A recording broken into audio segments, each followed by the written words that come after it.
Hey guys, welcome back to another movie review on YouTube.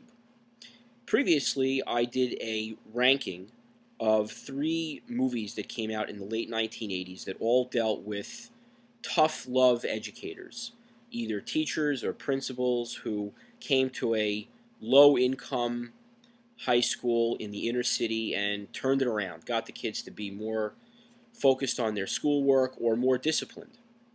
And I wanted to talk a little bit more about one of those films that I ranked, which was Lean on Me. It was the third of the films that came out, and it was also third in my ranking. And it's kind of interesting that I'm picking today to do it because Lean on Me came out March 3rd of 1989, and today is March 4th of 2015. So we just had the 26th anniversary of the film. So it was released right around this time. So great, what better time to talk about it? Lean on Me was based on, some would say inspired by, that it was not really based on, but it was based on the true story of a man named Joe Clark, who was the principal of Eastside High School in Paterson, New Jersey.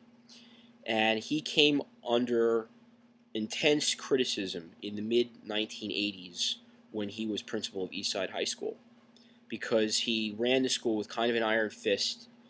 He was very tough on crime. He expelled like 300 students in his first day being principal there. He chained the doors to keep out drug dealers. He walked around school with a baseball bat and a bullhorn. And he was a real lightning rod for controversy, and he was in the media all the time. If you lived in the New York area in the mid-1980s, there was always a story about Joe Clark and things that were going on at Eastside High School, the way that he ran the high school. And the school board, he was always fighting with the school board. He was always fighting with administrators. A lot of people thought he was a bully. A lot of people thought he had a big ego. He had a lot of clashes with teachers. You know, he was a real kind of controversial figure. He made the cover of Time magazine. Ronald Reagan was a big fan of him. And it wasn't long before Hollywood producers saw an opportunity to make a movie about this guy. And I think it certainly helped that there were 2 other movies that had come out previously that dealt with similar subject matter. Or there was, of course, Stand and Deliver, which I mentioned in my ranking. That was my favorite of those 3 late 1980s tough love educator films. Stand and Deliver was also about a real teacher, Jaime Escalante. That came out. And then there was also The Principal, which was more of a fantastical story, was not based on a true story. That was much more of like an action film. It was much more of a good versus evil thing, almost like a Western. James Belushi as the principal who comes into the worst high school in the district and cleans it up. You know, he's the new sheriff in town, and he's going to get rid of the thug who is running the school. And I loved that movie. I really enjoyed that movie. But it was a totally different type of a movie from Stand and Deliver. So I'm sure that the producers of Lean on Me noted these other 2 movies, and they obviously had seen this guy, Joe Clark, in the press, in the media, so they made a deal with him to make a movie about his experiences at Eastside High School. And they cast Morgan Freeman as Joe Clark, which was by far and away the best thing about this movie. I'd say the movie is recommended just to see Morgan Freeman's performance alone. He really is that great in it. He's outstanding in this film. He holds your attention. He is commanding. He's everything that you would expect out of Morgan Freeman, but the thing of it is that this was one of his earlier film roles. He had not yet done, certainly had not done Shawshank Redemption or Seven. Those came later. Driving Miss Daisy, I think, came out later in that year. Glory as well. So this was really one of the first times that the public had a chance to see his work in film. Like he had some other works. He did a movie called Street Smart, and there was another one. I think he actually had a small role in the movie Teachers with Nick Nolte. But for the most part, I mean, this really he was the lead guy, and he was in almost every scene, and he really carried the movie extremely well. He's really fantastic, and he has some really great exchanges with the other characters in the film: Robert Guillaume, Beverly Todd, Lynn Thigpen. Um, so the story opens up with Joe Clark as a teacher. He starts off as a teacher at Eastside High School, and this is back in like 1960s. And Eastside High School is a good school. The kids are motivated, they're learning, they're interested. But then he walks out because he has a clash with the union and stuff, and like he leaves, and then the school deteriorates over the next 20 years, and it becomes filled with crime, filled with drug dealers. It's just a very violent place. No real learning is getting done. The teachers are getting beaten up.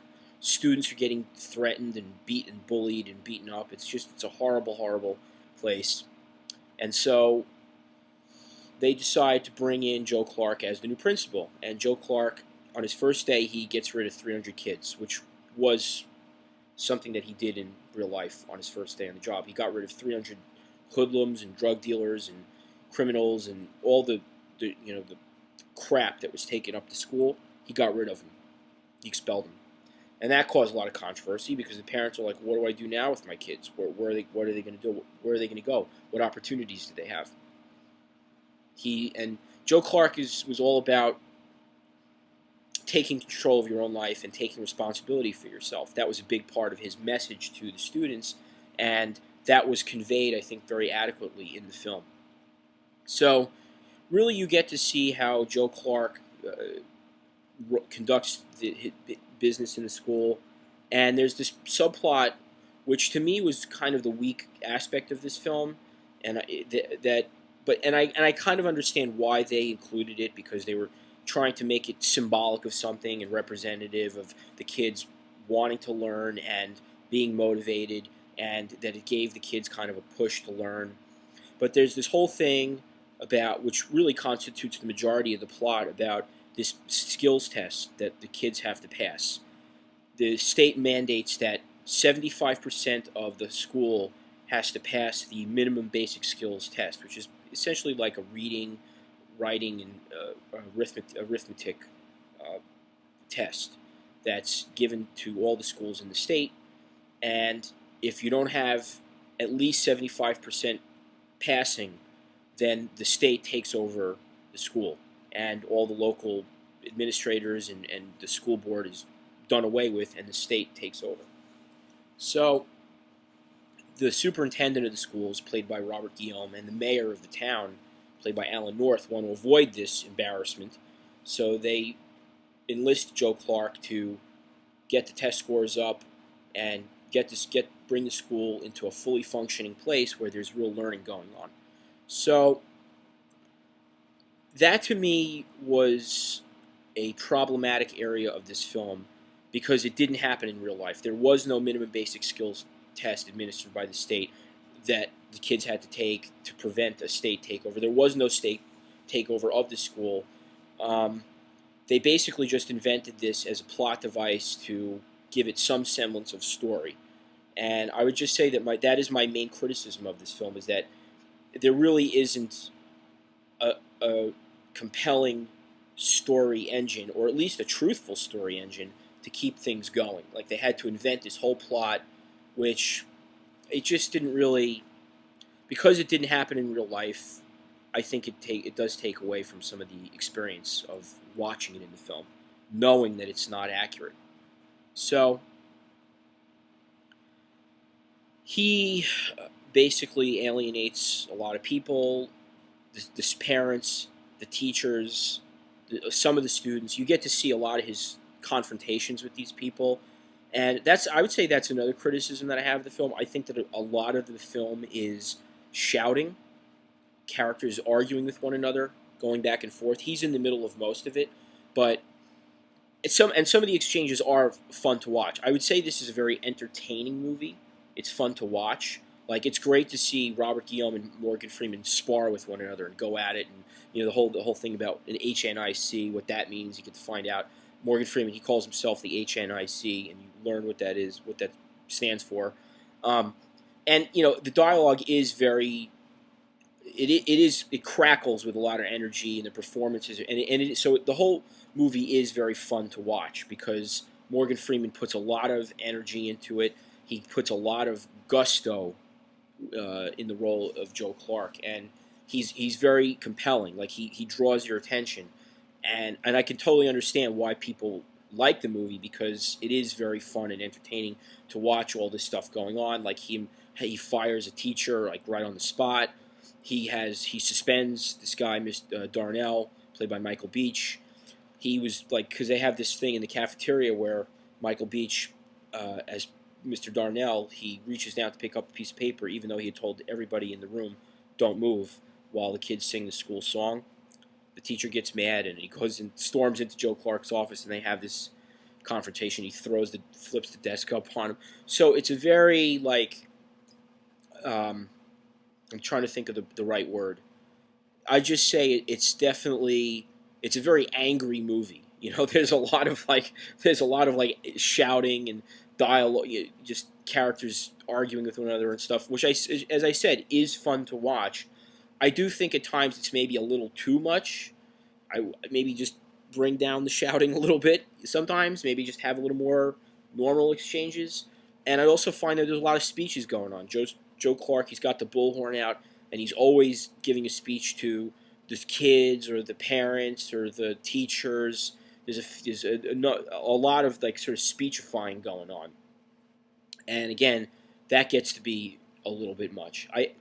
My hope was that they could have put more emphasis on the characters in those moments. Like I think they could have reduced some of those exchanges or reduced some of the speeches and put a little more depth into the character development of some of these. Like I would have loved to have seen more stuff with Joe Clark in his home life. Like you never get to see anything of him outside of the school. He's always at the school, or he's in a board meeting, or he's in a meeting with Robert Guillaume, or he's meeting with the parents. Like you never see him do anything on his own outside of school. Like like there's mention that he was divorced, that his wife left him. Okay, but he has kids, right? I know in real life he did. We don't hear about them. We don't see them.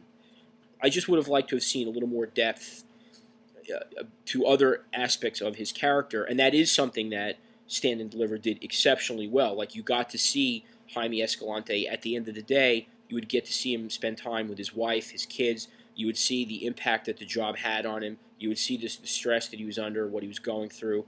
There was a more fully developed and fleshed out character.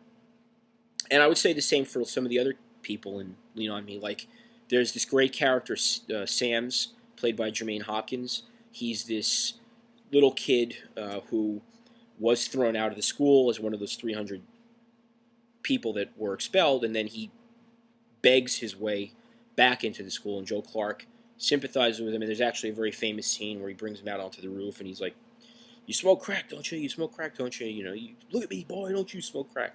That's like kind of like famous scene, which has been parodied on YouTube several times, but he lets him back into school, and I would have liked to see more with him, or I would have liked to have seen more with Kanisha, this girl that I don't have the actress's name, but she was a girl that knew Joe Clark because he was her elementary school principal, and there's a whole thing with her about how she gets pregnant, and he has to go to her.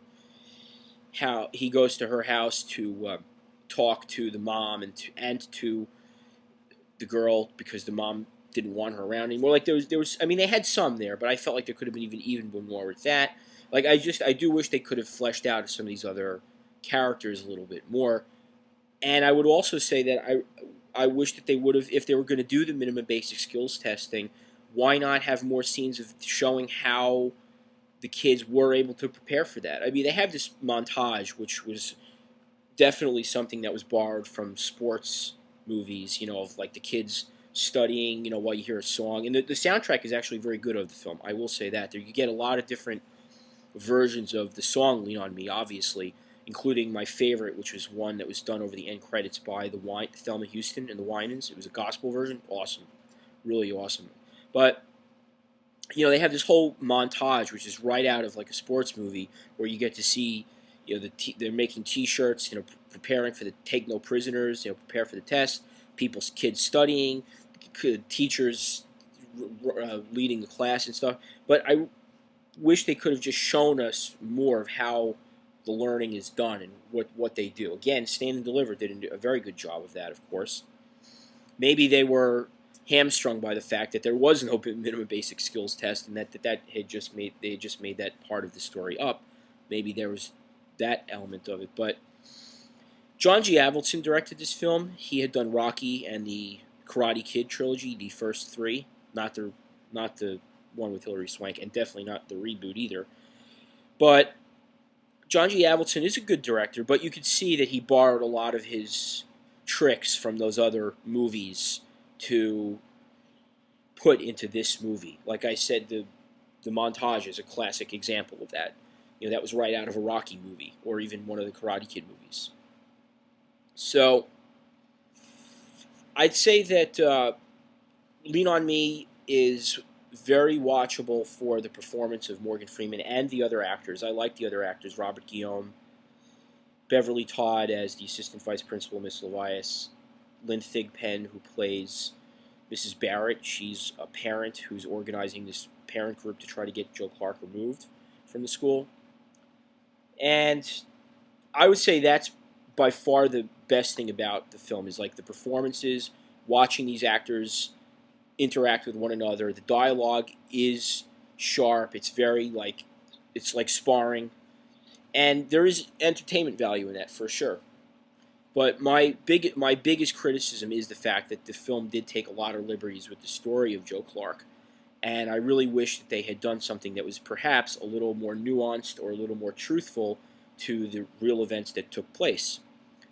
As I had said in my ranking video, I do believe that the previously released Principal and Stand and Deliver hurt the effectiveness of this film. I think not the performance of it. The film did very well, and it's extremely well regarded. But I do think that from a quality standpoint, from a script story standpoint, I do think those other two films hurt this film, because they couldn't do the full Stand and Deliver story, and they couldn't do the full Principal story. Like, they couldn't make it too gritty, because that had already been done with the Principal, and they couldn't make it too educational focused or too academic focused, because that was Stand and Deliver. So they tried to kind of do both. They tried to kind of do a blend of both Stand and Deliver and the Principal, and ultimately I didn't think it worked as well as either of those movies did on their own, sticking to the core of what those films were. Like, the Principal was unapologetic about what it was. It was a gritty, dark, brutal, savage, violent film, good guy versus bad guy, a Western in a high school. Stand and Deliver was a nuanced character study with a big focus on the academics and education, and it was very thoughtful, it was very sophisticated, it was very character-driven. So that knew what that was. Each one of those knew what it was. This film, Lean on Me, I just felt it was kind of a blend, and at times it didn't know exactly what it wanted to be. Like, did it want to be the feel-good movie, or did it want to be sort of the hard drama that's more sort of aggressive? It kind of did both. And I'm not saying I don't like it. I do like the film. I do. I enjoy watching the film. But I just think that some of the execution was not as good as the other two films, and I do have some problems with it. But, like I said, the performances are great, Morgan Freeman is great, and you just have to accept that it's not the real version of what went on. It's not the real account of what went on. It's a dramatized version, it's a fictionalized version. And, yeah, I mean, I think it works on its own terms. So, that's my review of Lean on Me. Thanks for watching and take care. Bye-bye.